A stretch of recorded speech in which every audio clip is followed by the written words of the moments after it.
من رنجیده صیاد هوش من که خواهد شد. من رنجیده صیاد هوش من که خواهد شد.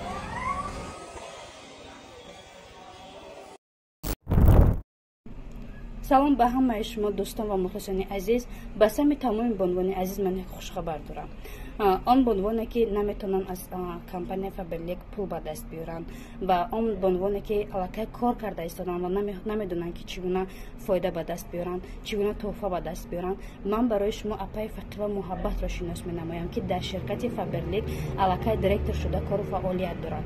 همه بانوان شرکت فابرلیک را میدونن و زیادشون فکر میکنن که این شرکت دروغ است، ولی من کفالت میدیم که آن دخترانی که در حرکت هستند کار میکنن در این شرکت دروغ نیست. البته میتوانند که تا به دایرکتور شدن برسن، معاش کلان را صاحب بگردن، صاحب تحفه بگردن. برای همه شما اپای محبت بانو کمک میکند. باور دارم که همه ما و شما زنها کار کرده صاحب پول کلان میگردیم. هم برای خودتون محصولات خریداری میکنید و هم میتوانید که تحفه ها و معاش کلان را صاحب بگردید. زنگ بزنید، اپای محبت برای شما معلومات پرتر را میدهد. مرحبا. جادو کانی رنگ است، همه رنگ می فروشد، دل من به شیشه سوزد، وای همه سنگ می فروشد. боз як толори мебел дар кишвари мо дари худро бар рӯи мизоҷонаш боз намуд. толори мебели десимо акнун мизоҷон метавонанд рахти хоб, мебелҳои хушсифат ва мезу курсиҳои аз матоъҳои босифат тайёршударо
کشوری عزیز تاجیکستان من همیشه شرکت می‌آیم.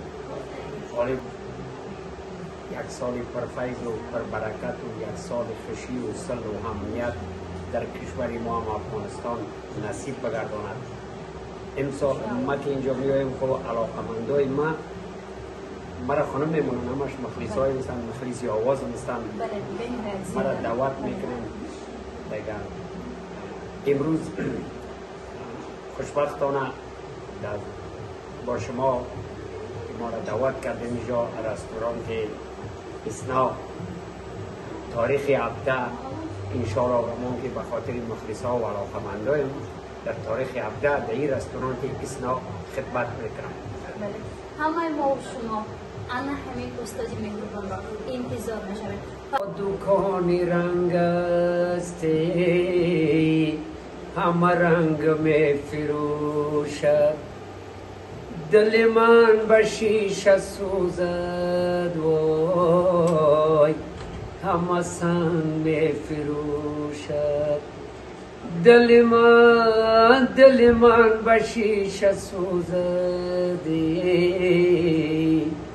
همه سنگ می فروشد با کریشمه نگاهت وای دل ساده لوی ما را چی بناز مهر بایدی چی قشنگ می فروشد چی قشنگ می فروشد چی قشنگ می فروشد. جهان سپاس. برو دیگه. سلامت باشید.